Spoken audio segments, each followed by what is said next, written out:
नमस्कार, मैं शिव कुमार बोयत स्वागत करता हूँ आपका नानक क्लासेस की यूट्यूब चैनल पर।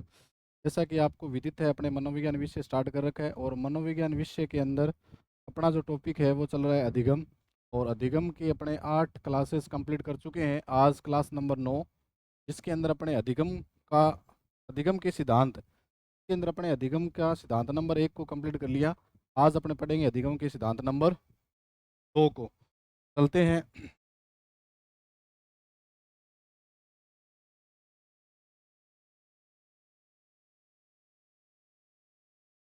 सबसे पहले अपने आवश्यक सूचना, सेकंड ग्रेड शिक्षक के लिए प्रथम प्रश्न पत्र वीडियो कोर्स लॉन्च कर रखा है। इसके लिए सबसे पहले आप क्या करें, नानक क्लासेस के ऐप को आप डाउनलोड करें और उसके ऊपर ये कोर्स उपलब्ध है।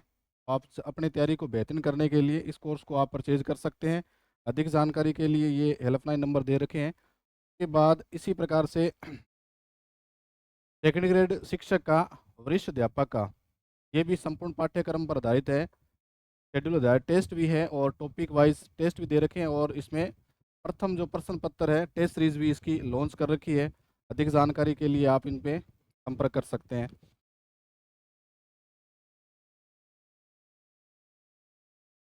अब अपने बात करते हैं, अपना टॉपिक जो चल रहा है अधिगम के सिद्धांत।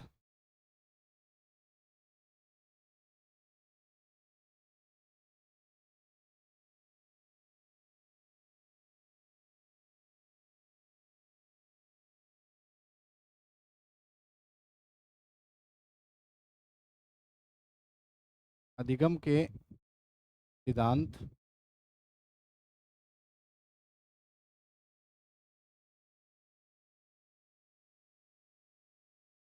और अधिगम के सिद्धांत के अंदर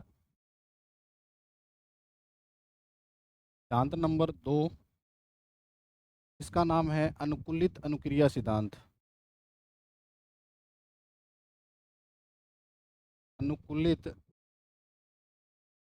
अनुक्रिया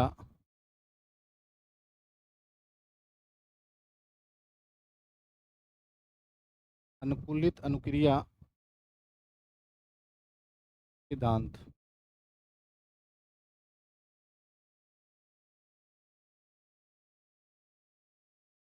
तो आज अपने अधिगम के सिद्धांत के अंदर सिद्धांत नंबर 2 पढ़ेंगे।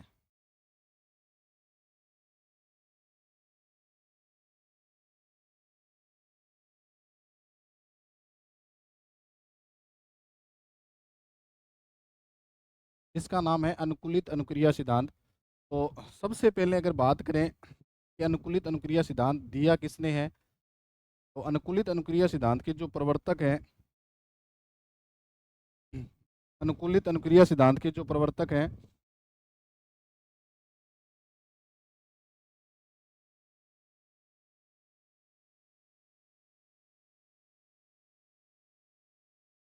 वो है पावलोव। अनुकूलित अनुक्रिया सिद्धांत के जो प्रवर्तक हैं वो है पावलोव। और अगर इसकी बात करें कि पावलोव का पूरा नाम क्या था, तो इसका पूरा नाम Ian Petrovich Pavlov. Ian Petrovich Pavlov इनका पूरा नाम था। और अगर आपसे पूछे कि निवासी,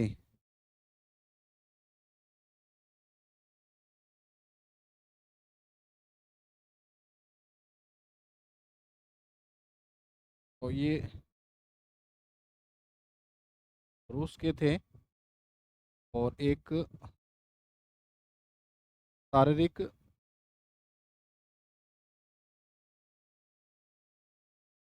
शास्त्री,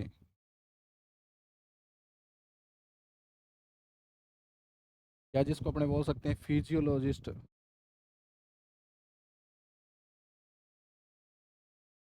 अपने बात कर रहे हैं दूसरा अधिगम के सिद्धांत के टॉपिक के अंदर दूसरा सिद्धांत अपने पढ़ने जा रहे हैं, जिसका नाम है अनुकूलित अनुक्रिया सिद्धांत। अनुकूलित अनुक्रिया सिद्धांत। इसके प्रवर्तक हैं वो है पावलोव। पूरा नाम है इनका यान पेट्रोविच पावलोव। निवासी कहाँ के हैं? रूस के। और ये है शारीरिक शिक्षा शास्त्री, या जिसको अपने फिजियोलॉजिस्ट भी बोलते हैं। उसके बाद बात करें कि इन्होंने प्रयोग किस पर किया। इन्होंने जो प्रयोग किया था वो किया था,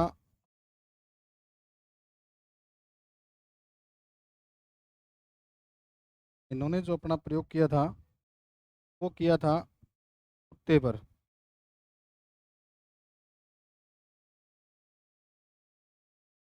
और प्रयोग कब किया गया?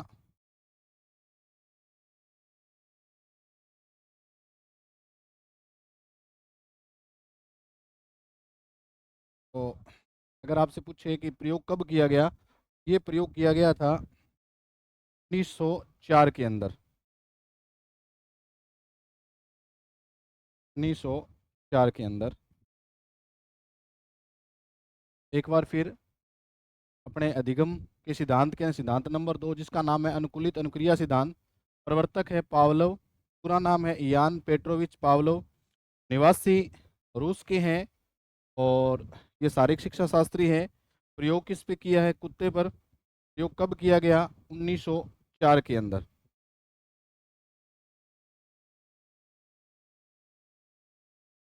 के बाद अगर बात करें, इन्होंने जो प्रयोग जो किया है,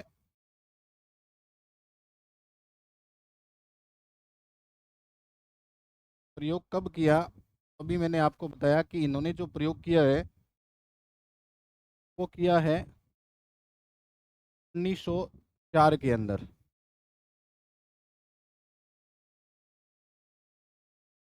और विशेष अपने ध्यान रखेंगे 1904 के अंदर ही, 1904 में ही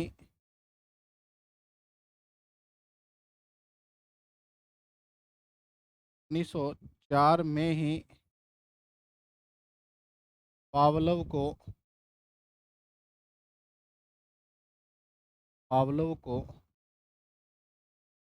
नोबेल पुरस्कार मिला। नोबेल पुरस्कार मिला।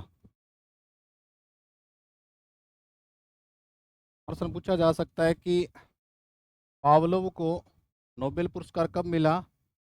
1904 के अंदर। अगर पूछा जाए कि नोबेल पुरस्कार किसके उपलक्ष्य में मिला,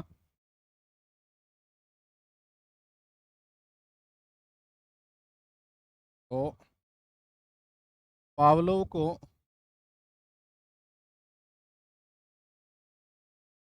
1904 में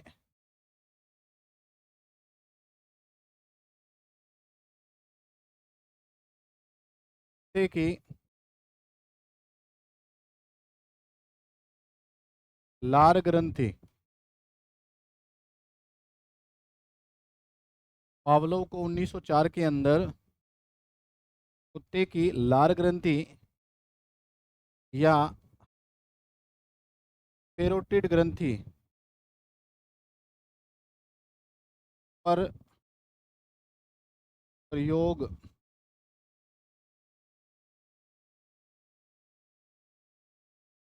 करने पर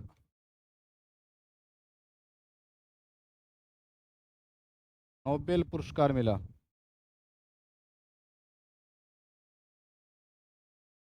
नोबेल पुरस्कार मिला। बहुत ही शानदार प्रश्न बनता है कि यान पावलोव को नोबेल पुरस्कार कब मिला? तो 1904 के अंदर।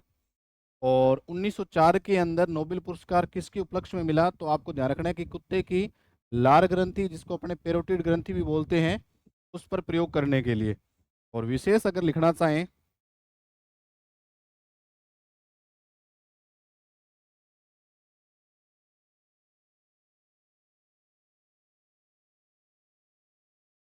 अगर अपने इसको लिंक करें मनुष्य के साथ,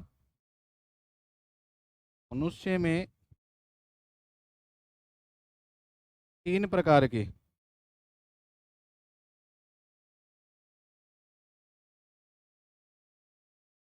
लार ग्रंथि।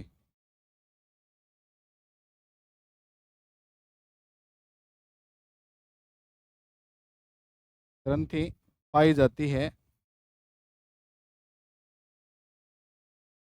मनुष्य में कितने प्रकार की? 3 जोड़ी पाई जाती है। 3 प्रकार की लार ग्रंथि पाई जाती है, जिनका नाम है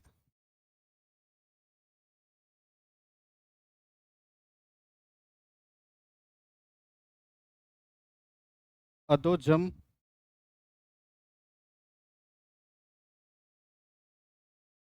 लार ग्रंथि,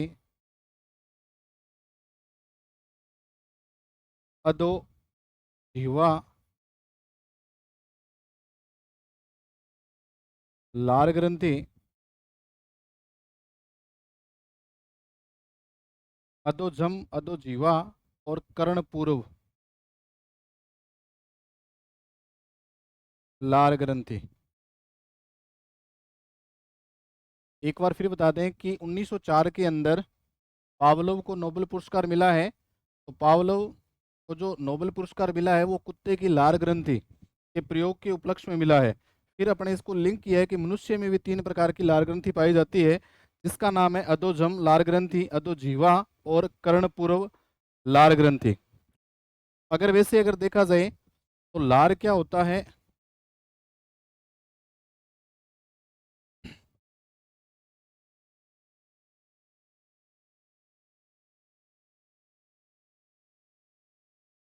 अगर लार जिसको इंग्लिश में बोलते हैं सलाइवा।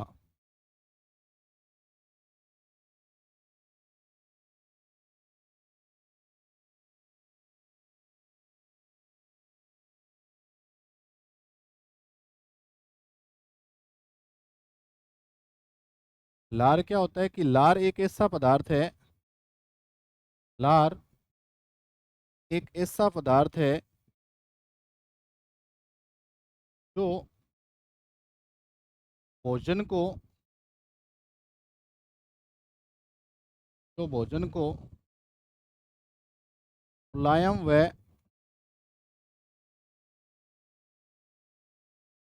लसलसा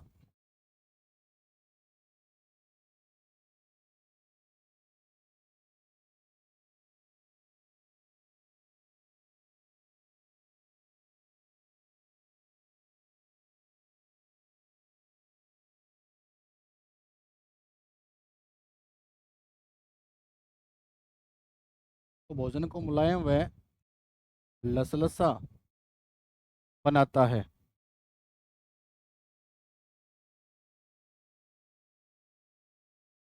कहने का मतलब लार क्या होता है? एक जलीय पदार्थ जो भोजन को क्या है मुलायम या लसलसा बनाता है। इससे क्या है, भोजन को निगलने में आसानी रहती है। भोजन को निगलने में आसानी रहती है।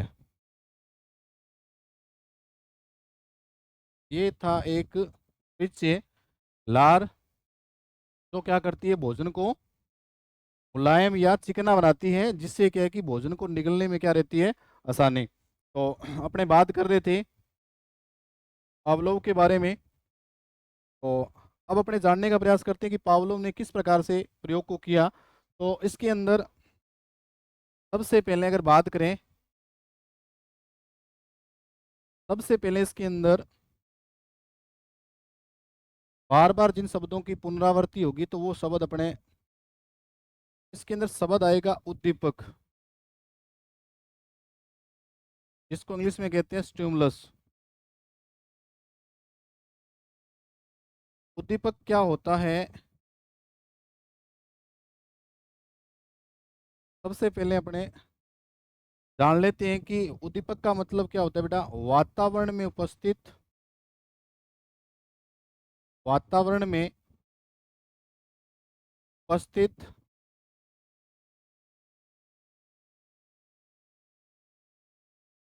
बाह्य संकेत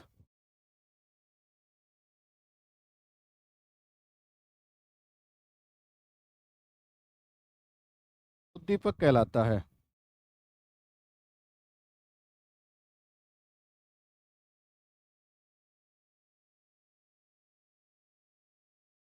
और अगर आपसे पूछा जाए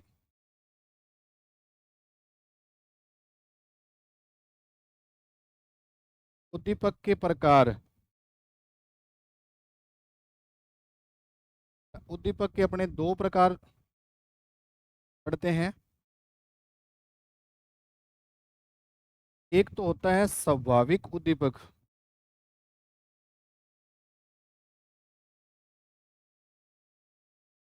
स्वाभाविक उद्दीपक, और दूसरा होता है अस्वाभाविक उद्दीपक।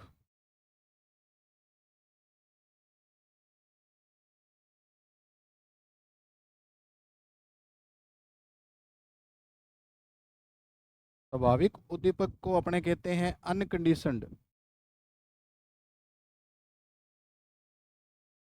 अनकंडीशन स्टिमुलस। इसको कहा जाता है कंडीशनड स्टिमुलस। एक बार फिर बात करें, उद्दीपक का मतलब होता है कि वातावरण में उपस्थित बाह्य संकेत क्या कहलाते हैं, उद्दीपक कहलाते हैं। मतलब उद्दीपक को देखकर क्या होती है, अनुक्रिया होती है। जैसे अगर बात करें कि जैसे स्वादिष्ट भोजन को देखा तो मुंह में लार आना, तो स्वादिष्ट भोजन क्या है, वहां एक उद्दीपक है। तो अपने इसके अंदर अपने ये भी लिख सकते हैं,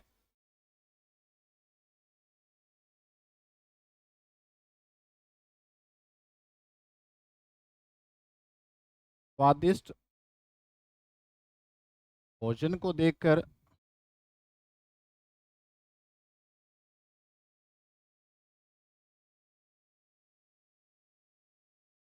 हमें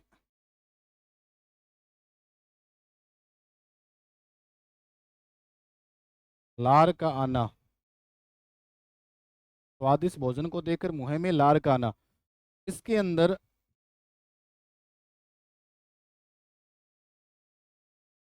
इसको देखकर मुंह में लार का आना, जैसे स्वादिष्ट भोजन जो है, स्वादिष्ट भोजन जो है, और दूसरी इसके अंदर बात हुई है लार का आना। और स्वादिष्ट भोजन जो है वो किसका काम कर रहा है यहाँ पे, उद्दीपक का। लार का आना अनुक्रिया, ये चीज भी अपने को याद करनी है।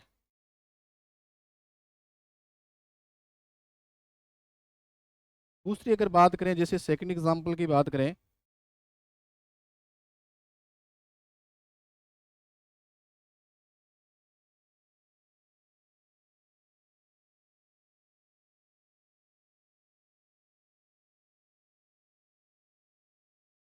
इस सेकंड एग्जांपल की बात करें,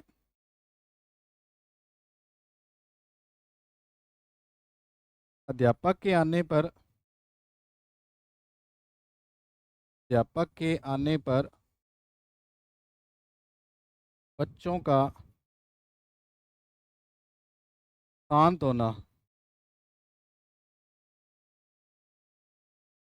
अध्यापक के आने पर बच्चों का शांत होना, तो यहाँ अध्यापक क्या है, उद्दीपक, जिसको अपने इंग्लिश में स्टिमुलस कहते हैं। बच्चों का शांत होना क्या है, एक अनुक्रिया।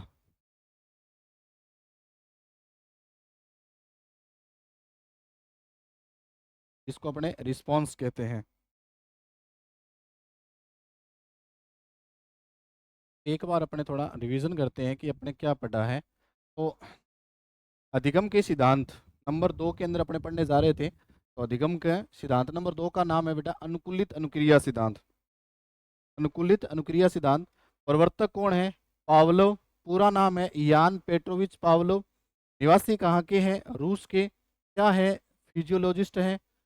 प्रयोग किस पर किया है, कुत्ते पर। प्रयोग कब किया है, 1904 के अंदर। उसके बाद फिर अपने पढ़ा कि प्रयोग कब किया गया, 1904 के अंदर। 1904 में ही पावलोव को क्या मिला है, नोबेल पुरस्कार मिला है। प्रश्न पूछा जा सकता है कि पावलोव को नोबेल पुरस्कार किसके उपलक्ष्य में मिला, तो पावलोव को 1904 के अंदर कुत्ते की लार ग्रंथि या पेरोटिड ग्रंथि के उपलक्ष्य में क्या मिला? नोबेल पुरस्कार मिला। फिर मैंने इसको लिंक किया कि मनुष्य में 3 प्रकार की लार ग्रंथि पाई जाती है, जिसके नाम है अधोजम, अधोजीवा और कर्णपूरव। उसके बाद अपने पढ़ा कि लार क्या है, तो लार एक ऐसा पदार्थ है जो भोजन को मुलायम व लसलसा बनाता है। इससे भोजन को निगलने में क्या रहती है? आसानी। उसके बाद बेटा इसके अंदर बार बार जिन शब्दों की पुनरावृत्ति होगी, तो पहले अपने बेस तैयार कर लें ताकि इन शब्दों को बार बार पढ़ा जाएगा। तो इसमें बात कर रहे थे अपने उद्दीपक। उद्दीपक क्या होता है कि वातावरण में उपस्थित वह बाह्य संकेत जिसको देखकर व्यक्ति क्या करता है? अनुक्रिया करता है। तो इसमें आप ये भी लिख सकते हो कि वातावरण में उपस्थित वह बाह्य संकेत जिसको देखकर व्यक्ति अनुक्रिया करता है, उसी को क्या कहते हैं? उद्दीपक कहलाता है, या इंग्लिश में स्टिमुलस कहते हैं। उद्दीपक कितने प्रकार के होते हैं? तो 2 प्रकार के। स्वाभाविक उद्दीपक जिसको बोला जाता है अनकंडीशन स्टिमुलस, और अस्वाभाविक जिसको बोला जाता है कंडीशन स्टिमुलस। अब अपने बात कर रहे थे कि जैसे उद्दीपक है क्या, तो जैसे स्वादिष्ट भोजन को देखकर मुंह में लार का आना, तो स्वादिष्ट भोजन क्या है? एक उद्दीपक है। लार का आना क्या है? एक अनुक्रिया है। फिर मैंने सेकंड एग्जांपल दिया कि अध्यापक के आने पर बच्चों का शांत हो जाना। तो अध्यापक क्या है? यहाँ उद्दीपक है, और बच्चों का शांत होना वो क्या बेटा? अनुक्रिया है। अब अपने बात करें कि स्वाभाविक उद्दीपक क्या होता है, अस्वाभाविक उद्दीपक क्या होता है।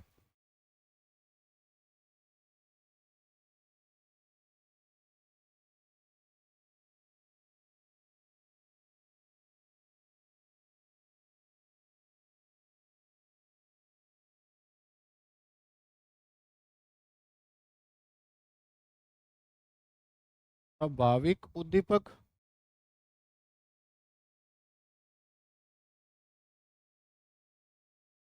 इसके अंदर अपने परिभाषा स्वाभाविक उद्दीपक का, जैसे मैंने पहले भी आपको बताया कि स्वाभाविक उद्दीपक का मतलब ये होता है, मतलब एक ऐसा उद्दीपक जिसके कारण या जिसके द्वारा प्रत्येक व्यक्ति क्या करे? समान व्यवहार करे, मतलब समान अनुक्रिया करे। मतलब जिसको देखकर इस यूनिवर्स के अंदर जितने भी लोग बाग हैं वो सारे क्या करें? एक जैसा व्यवहार प्रदर्शित करें, वो होता है स्वाभाविक उद्दीपक।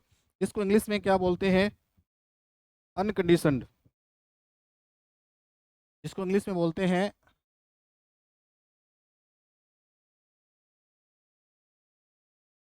Unconditioned stimulus.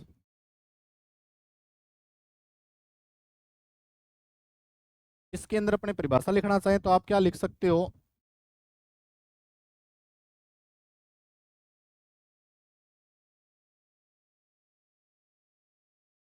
अपने लिख सकते हैं एक ऐसा उद्दीपक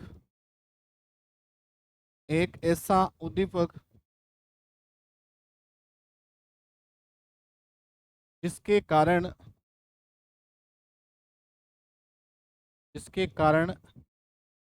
प्रत्येक व्यक्ति उस उद्दीपक के प्रति समान व्यवहार करे। समान व्यवहार करे।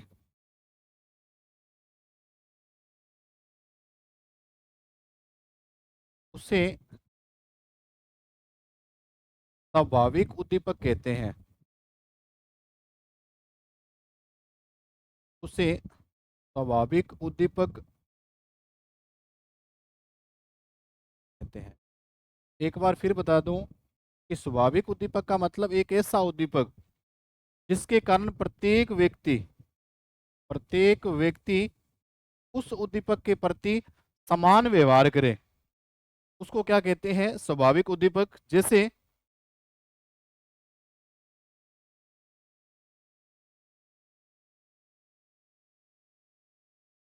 जैसे इस प्रयोग की बात करें, मतलब एक ऐसा उद्दीपक जिसके अंदर इस संसार के अंदर जितने भी लोग बाग हैं वो एक जैसा व्यवहार प्रदर्शित करें। जैसे अपने बात करें भोजन,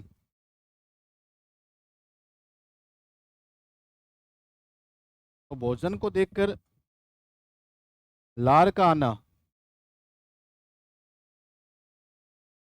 तो इसके अंदर जैसे भी कोई भी लोग बाग है या इस संसार के अंदर जितने भी लोग बाग हैं, तो भोजन क्या है? एक उद्दीपक है, और इनकी क्या रहेगी? समान अनुक्रिया रहेगी। तो भोजन क्या है? स्वाभाविक उद्दीपक है। स्वाभाविक उद्दीपक।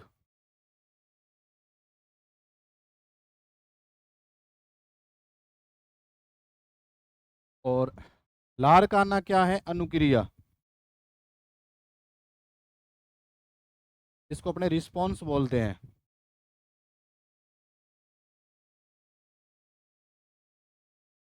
इसके अंदर आप ध्यान रखेंगे कि स्वाभाविक उद्दीपक के प्रति, स्वाभाविक उद्दीपक के कारण होने वाली अनुक्रिया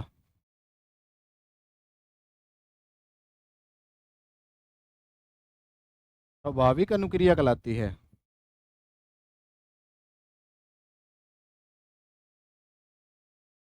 स्वाभाविक अनुक्रिया कहलाती है।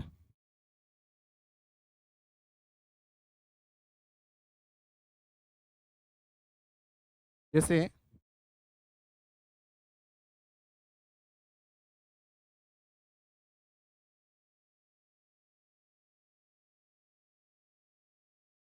स्वाभाविक उद्दीपक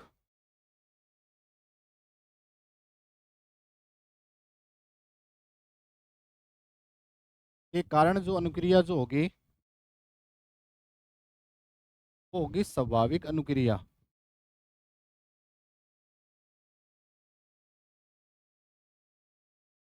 अनुक्रिया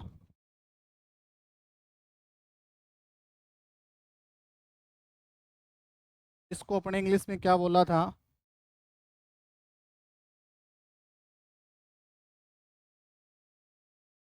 अनकंडीशन,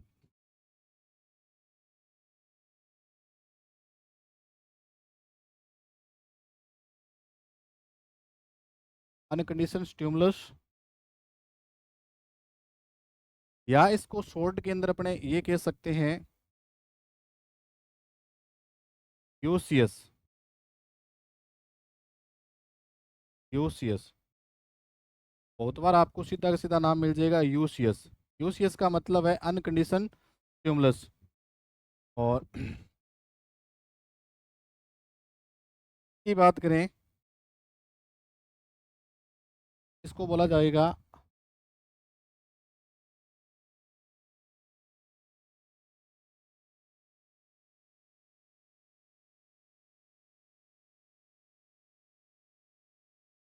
अनकंडीशनड, अनकंडीशनड रिस्पॉन्स, या जिसको शॉर्ट के अंदर अपने बोलेंगे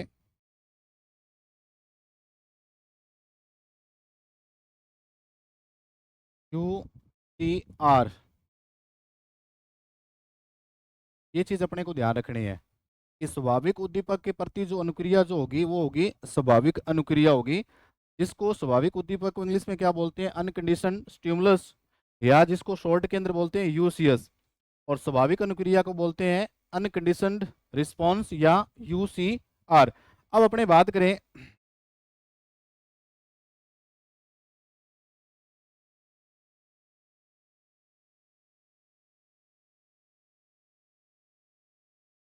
नंबर 2, अस्वाभाविक उद्दीपक की।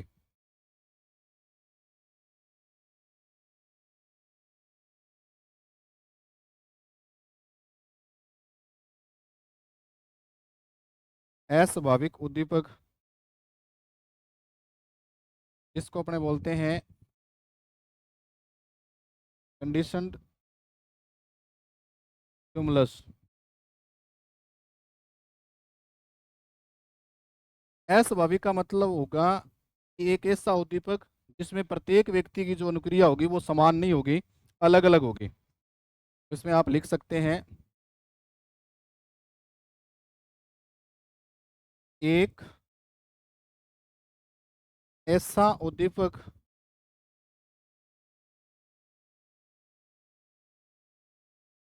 एक ऐसा उद्दीपक जिसके प्रति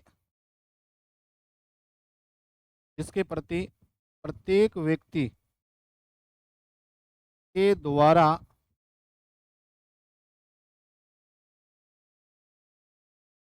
अलग अलग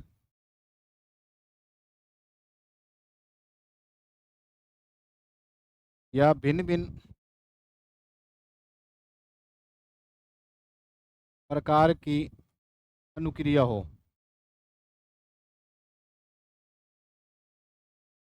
अनुक्रिया हो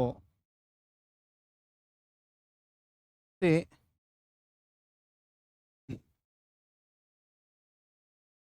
अस्वाभाविक उद्दीपक कहते हैं।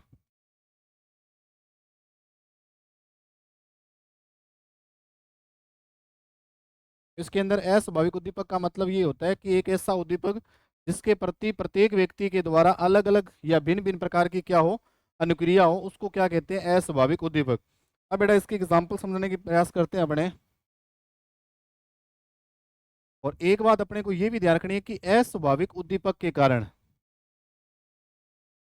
अस्वाभाविक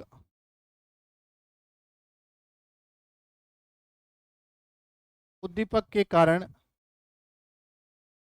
जो अनुक्रिया जो होगी वो होगी अस्वाभाविक अनुक्रिया।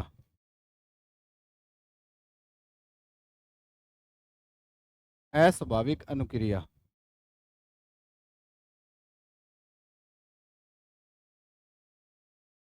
इसको अपने इंग्लिश में बोलते हैं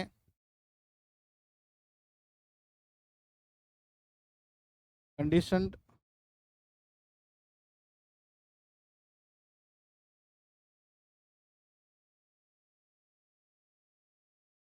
स्टिमुलस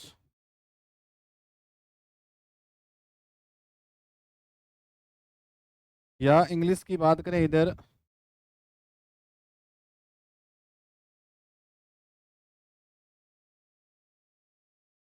कंडीशनड रिस्पॉन्स। अब इसको अगर शॉर्ट की अगर बात करें कि शॉर्ट के अंदर इनको क्या कहा जाएगा, इनको कहा जाता है बेटा CR।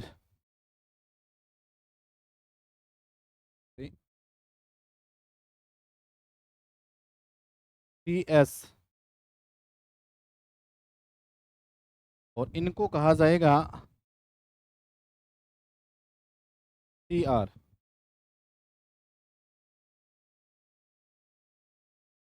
अब अपने एग्जाम्पल की बात करें तो प्रत्येक व्यक्ति का व्यवहार अलग अलग होगा। जैसे इसमें घंटी, घंटी के बाद जो अनुक्रिया जो होगी कि घंटी बजने पर प्रत्येक व्यक्ति का जो व्यवहार जो होगा वो अलग अलग होगा। तो यहाँ घंटी जो है इस प्रयोग की बात करेंगे तो अपने ये होगा अस्वाभाविक उद्दीपक होगा।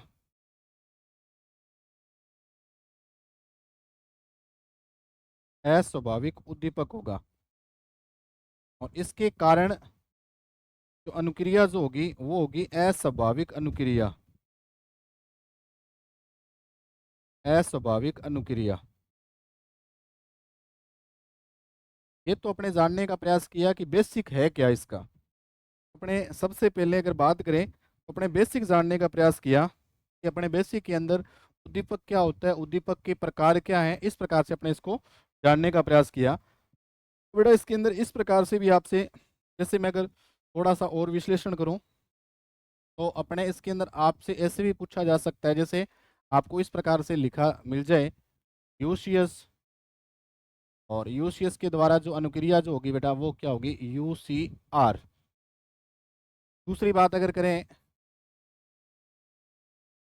यहाँ अगर CS आएगा तो यहाँ हो जाएगा बेटा CR। क्या हो जाएगा, CR। इस प्रकार से अपने बात कर रहे थे कि अब इसमें जो पावलोव है उसने किस प्रकार से जो प्रयोग किए हैं उसके बारे में अपने थोड़ा जानने से पहले इसके जो उपनाम है वो अपने जानते हैं कि इसके उपनाम क्या क्या है, और फिर क्या करेंगे इसके उपनाम जो पड़े हैं वो किस कारण पड़े हैं। तो जैसे पहला नाम इसका बेटा अनुकूलित अनुक्रिया सिद्धांत, दूसरा बेटा शास्त्रीय अनुबंधन सिद्धांत, तीसरा प्राचीन अनुबंधन सिद्धांत, फिर परंपरागत अनुबंधन सिद्धांत। इस प्रकार से इसके बहुत सारे नाम हैं जिनको अपने लिखने का प्रयास करते हैं। तो इसके बाद है बेटा उपनाम इसके क्या है, तो वो सबसे पहले लिख लेते हैं, फिर अपने इसके नाम ये क्यों पड़े उसके बारे में जानने का प्रयास करते हैं। तो पहला नाम तो आपको पता ही है, इसका नाम दे रखा है अनुकूलित अनुक्रिया सिद्धांत। अनुकूलित अनुक्रिया अनुकूलित अनुक्रिया सिद्धांत।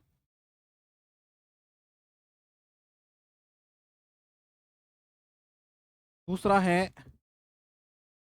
शास्त्रीय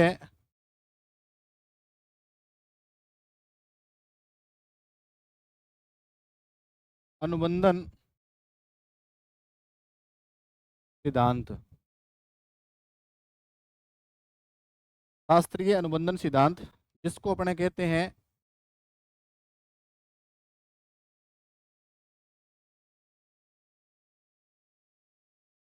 क्लासिकल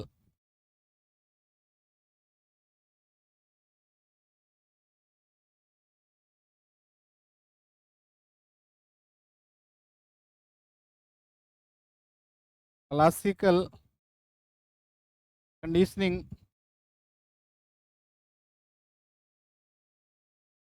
थ्योरी। तो पहला है बेटा अनुकूलित अनुक्रिया सिद्धांत, दूसरा है शास्त्रीय अनुबंधन सिद्धांत, तीसरा इसका नाम है परंपरागत अनुबंधन सिद्धांत।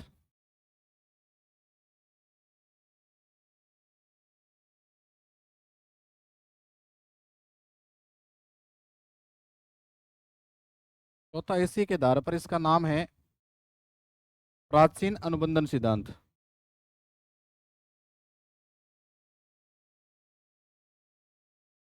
प्राचीन अनुबंधन सिद्धांत।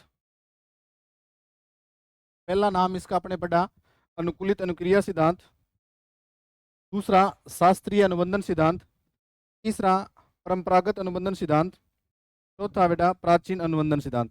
इसके अलावा और भी इसके नाम हैं, जैसे संबंध प्रतिक्रिया का सिद्धांत या संबंध प्रत्यावर्तन का सिद्धांत। इसके नाम और लिख लेते हैं अपने।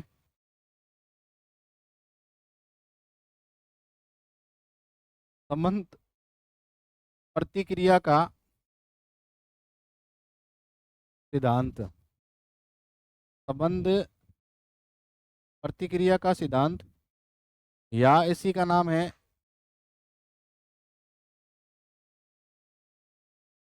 संबंध प्रत्यावर्तन का सिद्धांत। प्रत्यावर्तन का सिद्धांत, संबंध प्रत्यावर्तन का सिद्धांत, या इसका नाम है प्रतिवादी अनुबंधन सिद्धांत, या टाइप एस भी इसको बोला जाता है।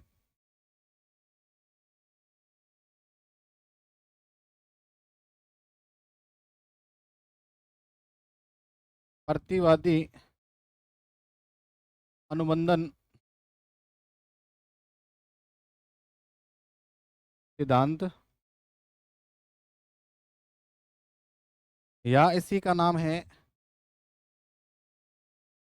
Type S.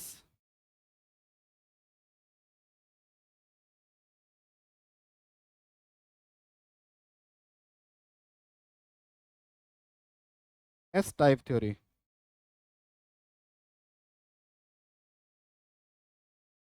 S type theory. तो ये इसके नाम है, उपनाम। जैसे पहला नाम है अनुकूलित अनुक्रिया सिद्धांत, दूसरा है शास्त्रीय अनुबंधन सिद्धांत जिसका नाम है क्लासिकल कंडीशनिंग थ्योरी, तीसरा नाम है परंपरागत अनुबंधन सिद्धांत, चौथा है प्राचीन अनुबंधन सिद्धांत, पांचवा है संबंध प्रतिक्रिया का सिद्धांत, छठा है संबंध प्रत्यावर्तन का सिद्धांत, सातवां इसका उपनाम है प्रतिवादी अनुबंधन का सिद्धांत, और 8 नंबर है एस टाइप थ्योरी। इस प्रकार से इसके अपने नाम पढ़े। अब अपने जानने का प्रयास करते हैं कि ये सिद्धांत इसके अंदर क्या था।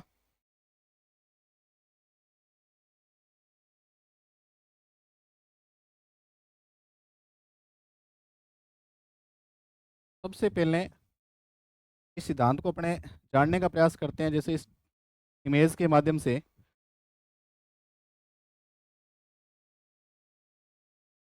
ये एक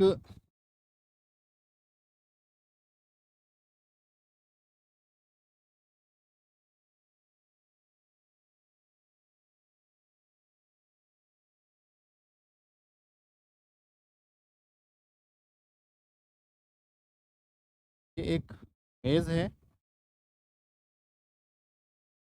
या इस प्रकार की आकृति है जिसके नीचे की तरफ, जैसे इस प्रकार का मेज है और जिसके नीचे की तरफ क्या है, इस कुत्ते को क्या किया है, व्यवस्थित किया गया है। जैसे आपको ये दिखाई दे रहा है, ये क्या है, कुत्ता है। ठीक है। उसके बाद क्या है, इसके बाद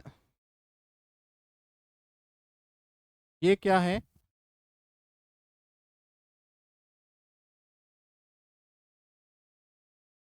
अब इसके अंदर क्या है, एक परख नली रख रखी है। जैसे यहाँ पे क्या है, एक परख नली है,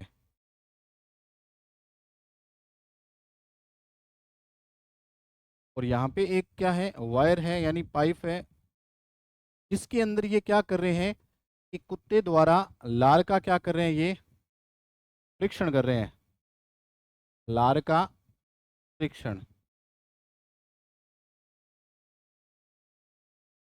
सलाइवा टेस्ट।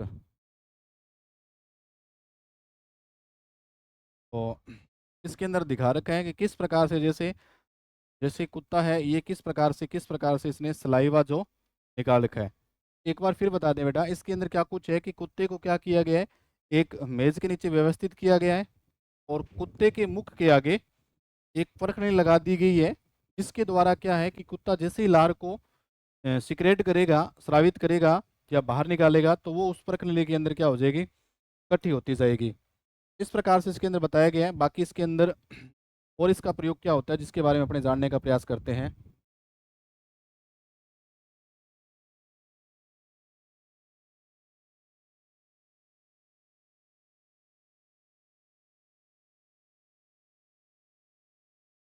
अब इसके अंदर ये जो है, तो अपने जानने का प्रयास करते हैं कि इसके अंदर जो मुख्य जो सिद्धांत है,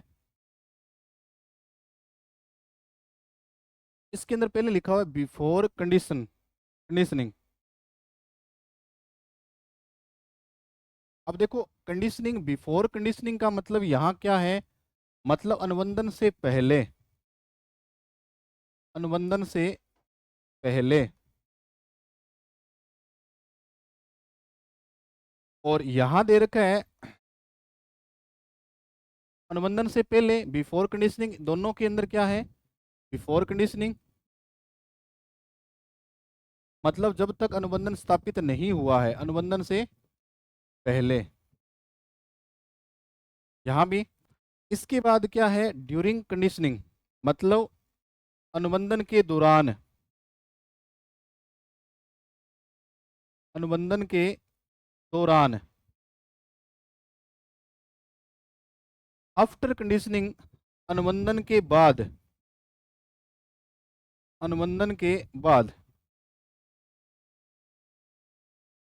एक बेटा, इसके अंदर सबसे पहले क्या दे रखा है, अनुबंधन से पहले मतलब बिफोर कंडीशनिंग, और फिर दे रखा है बिफोर कंडीशनिंग के अंदर क्या कुछ चीजें दे रखी है। तो यहाँ जो दे रखा है, ये फूड, फूड का मतलब आपको पता ही है, भोजन। और यहाँ दे रखा है अनकंडीशनल स्टिमुलस। अनकंडीशनल स्टिमुलस का मतलब यही होता है, क्या होता है, स्वाभाविक उद्दीपक। स्वाभाविक उद्दीपक, जिसके बारे में पहले ही मैंने आपको बेसिक जानकारी इसके बारे में दी है। उसके बाद क्या है, सलाइवेशन, मतलब ये लार का गिरना, लार का गिरना, लार का गिरना। एक बार दोबारा बता देता हूं, पहले लिखा है बिफोर कंडीशनिंग, मतलब अनुबंधन से पहले। अब यहाँ भी बिफोर कंडीशनिंग है, अनुबंधन से पहले। अब यहाँ लिखा हुआ है ड्यूरिंग कंडीशन, मतलब अनुबंधन के दौरान। उसके बाद लिखा है आफ्टर कंडीशनिंग, अनुबंधन के बाद। तो सबसे पहले यहाँ दे रखा है जैसे फूड मतलब भोजन, कंडीशनड स्टिमुलस मतलब स्वाभाविक उद्दीपक, जिसके बारे में अपने चर्चा कर चुके हैं। उसके बाद है सलाइवेशन, का मतलब होता है लार का गिरना, कि जैसे ही कुत्ते ने, रिस्पॉन्स का मतलब होता है अनुक्रिया।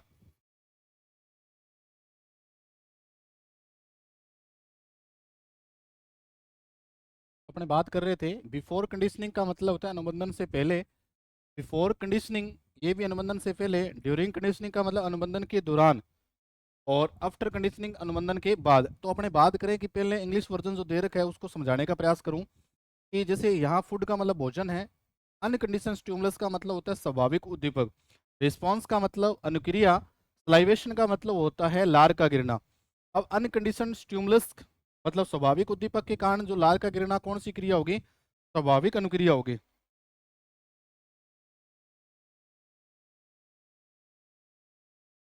स्वाभाविक अनुक्रिया होगी यहाँ पे।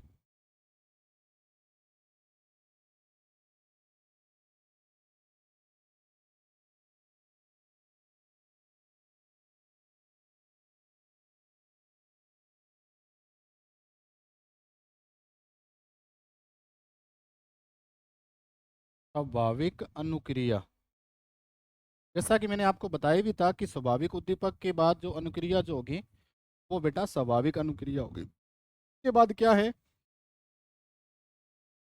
बिफोर कंडीशनिंग ट्यूनिंग फोक, मतलब जब घंटी बजती है, ये एक प्राकृतिक उद्दीपक है। क्या है?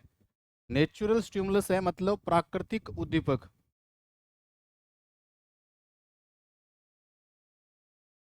मतलब जब घंटी बज रही है, ट्यूनिंग फोक का मतलब है जैसे घंटी, घंटी बजना। लार नो सलाइवेशन का मतलब है कुत्ता जो है लार नहीं गिराता।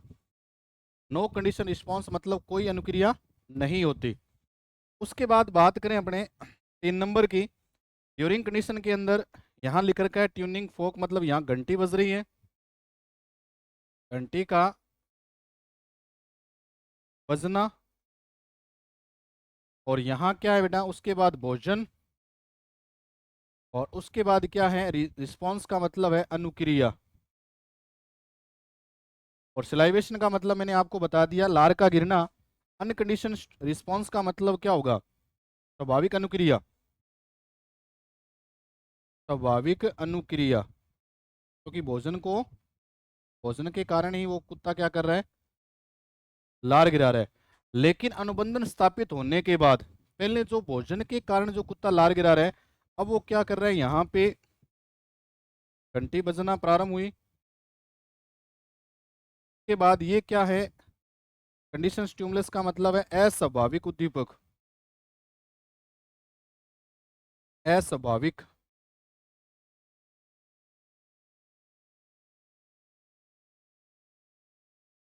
अस्वाभाविक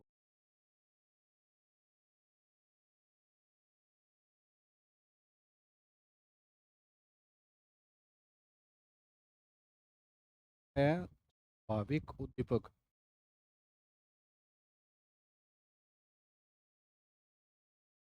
लाइवेशन का मतलब, रिस्पॉन्स का मतलब अनुक्रिया हो गया। लाइवेशन का मतलब लार का गिरना। कंडीशन रिस्पॉन्स का मतलब भी क्या होगा? अस्वाभाविक अनुक्रिया होगी। अस्वाभाविक अनुक्रिया। तो एक बार बेटा मैं बताता हूँ दोबारा इसके अंदर हुआ क्या है। देखो, अनुबंधन से पहले एक सामान्य सी बात की है कि भोजन। अब देखो इसमें, देखो स्वाभाविक उद्दीपक के कारण जो स्वाभाविक अनुक्रिया हो रही है कि कुत्ते के सामने क्या किया? भोजन को प्रेजेंट किया गया। तो भोजन को देखकर कुत्ते ने क्या गिरा दी? लार गिरा दी। मतलब यहाँ पहले डायग्राम के अंदर, क्योंकि स्वाभाविक उद्दीपक के मतलब यहाँ क्या है? स्वाभाविक उद्दीपक कौन है? भोजन को देखकर कुत्ते ने क्या कर दी? लार गिरा दी। मतलब स्वाभाविक उद्दीपक के कारण क्या हो रही है? स्वाभाविक अनुक्रिया। दोबारा अगर देखें, इसके अंदर केवल घंटी बजाई गई है, लेकिन यहाँ जो भोजन है वो क्या है बेटा? फूड जो है वो एब्सेंस है। मतलब भोजन इसके अंदर अनुपस्थित नहीं है। इसके अंदर केवल घंटी को बजाया गया है। तो एक नेचुरल क्या स्टिमुलस है, प्राकृतिक उद्दीपक है। घंटी बजाई तो सामान्य सी बात है, कुत्ते ने कोई अनुक्रिया नहीं की। नेचुरल स्टिमुलस, घंटी बजी है। नो सलाइवेशन मतलब कोई अनुक्रिया नहीं की, प्राकृतिक उद्दीपक।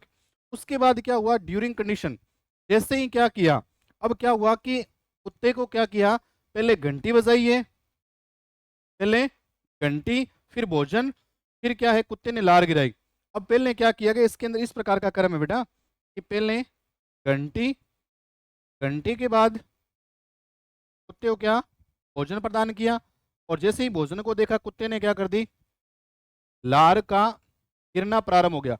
अब इस बात की मतलब इस प्रक्रिया घंटी भोजन लार, घंटी भोजन लार, इसकी क्या होती है बेटा? पुनरावृत्ति होती है।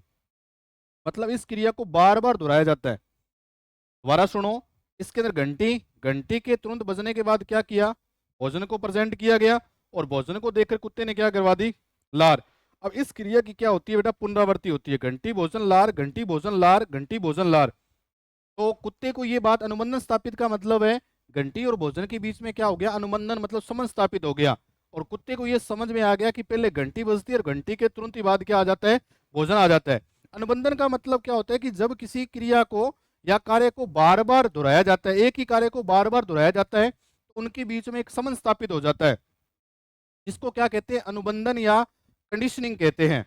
एक बार फिर बता दूं कि जब एक ही कार्य को या एक ही क्रिया की जब बार बार पुनरावृत्ति होती है तो वहां क्या स्थापित होता है, अनुबंधन। तो यहाँ क्या हुआ कि पहले घंटी बजाई गई है, फिर भोजन को प्रेजेंट किया गया है, फिर क्या कुत्ते ने लार गिरा दी। इस क्रिया की क्या की, घंटी भोजन लार, घंटी भोजन लार, घंटी भोजन लार, घंटी भोजन लार, इस क्रिया की बार बार क्या हुई है बेटा, पुनरावृत्ति हुई है। फिर क्या होता है कि घंटी और भोजन के बीच में क्या हो जाता है, अनुबंधन स्थापित हो जाता है। पहले तो इसके अंदर क्या था कि जो कुत्ता जो है वो क्या कर रहा था, इसके अंदर अपने पढ़ेंगे कि स्वाभाविक उद्दीपक के, सॉरी, पहले जो कुत्ता जो है वो क्या कर रहा है बेटा, स्वाभाविक जो उद्दीपक है उसी पर क्या कर रहा था, लार गिरा रहा था। मतलब भोजन के कारण क्या गिरा रहा था, वो लार गिरा रहा था। लेकिन जैसे ही इनके बीच में क्या हो जाता है बेटा, अनुबंधन स्थापित हो जाता है, क्योंकि घंटी भोजन लार, घंटी भोजन लार, तो कुत्ता समझने लगता है कि पहले घंटी बजती है और फिर क्या आएगा, भोजन आएगा। तो घंटी और भोजन के बीच में क्या हो गया, संबंध स्थापित हो गया। फिर क्या करते हैं, घंटी और भोजन के बीच में अनुबंधन स्थापित होने के बाद देखो समझने वाली बात है कि यहाँ अनुबंधन से पहले क्या है कि केवल घंटी बजी, तो घंटे क्या था, नेचुरल स्टिमुलस था, तो कुत्ते ने कोई अनुक्रिया नहीं की। लेकिन जब क्या हुआ कि इस क्रिया को बार बार दोहराया गया, घंटी भोजन लार, घंटी भोजन लार, तो कहने के बाद इस क्रिया की बार बार पुनरावृत्ति की गई। तो जब किसी क्रिया को बार बार दोहराया जाता है तो उनमें क्या हो जाता है बेटा, अनुबंधन स्थापित हो जाता है। अब जैसे ही अनुबंधन स्थापित हो गया, जो व्यवहार कुत्ता भोजन के प्रति लार को गिरा रहा था ना, भोजन के प्रति जब लार को गिरा रहा था, वही अनुक्रिया क्या होगी, अनुबंधन स्थापित होने के बाद अब घंटी के कारण केवल यहाँ किसको बजाया गया, केवल घंटी को बजाया गया। केवल घंटी बजाने के बाद ही कुत्ते ने क्या कर दी, लार को गिरा दिया। तो बेटा इसके अंदर देखो चार चीजें बताई गई है कि सबसे पहले क्या किया गया, कुत्ते के सामने भोजन को प्रेजेंट किया गया, भोजन को देखकर कुत्ते ने लार गिराई। दोबारा क्या किया, केवल घंटी बजाएगी, तो केवल घंटी बजाएगी तो कुत्ते ने कोई अनुक्रिया नहीं की। तीसरी के अंदर क्या किया, पहले घंटी फिर भोजन फिर कुत्ते ने लार गिराई। इस क्रिया की क्या हुई बेटा, पुनरावृत्ति हुई, तो इनके बीच में क्या स्थापित हो गया, अनुबंधन। अब अनुबंधन स्थापित होने के बाद जो कुत्ता पहले भोजन पर लार गिरा रहा था, जो कुत्ता पहले भोजन पर लार गिरा रहा था, वही अनुक्रिया किस पे करने लग गया, अनुबंधन स्थापित होने के बाद केवल घंटी बजने पर ही उसने क्या गिराना स्टार्ट कर दी, लार को गिराना स्टार्ट कर दिया। तो इस प्रकार से अपने इसको समझने का प्रयास किया कि अनुकूलित अनुक्रिया सिद्धांत के अंदर जो पावलोव ने, अनुकूलित अनुक्रिया सिद्धांत के अंदर जो पावलोव ने जो कुत्ते पर जो प्रयोग किया गया है, उस प्रयोग को मैंने समझाने का प्रयास किया और आशा करता हूं कि ये बात आपको समझ में आ गई होगी। तो आशा करता हूँ कि ये बात आपको समझ में आ गई होगी। तो इसको मैंने डायग्राम मतलब इमेज के माध्यम से समझाने का प्रयास किया, बाकी इसकी जो थ्योरी है वो अपने नेक्स्ट क्लास में करेंगे। तो आज के लिए बस इतना ही। Thank you so much.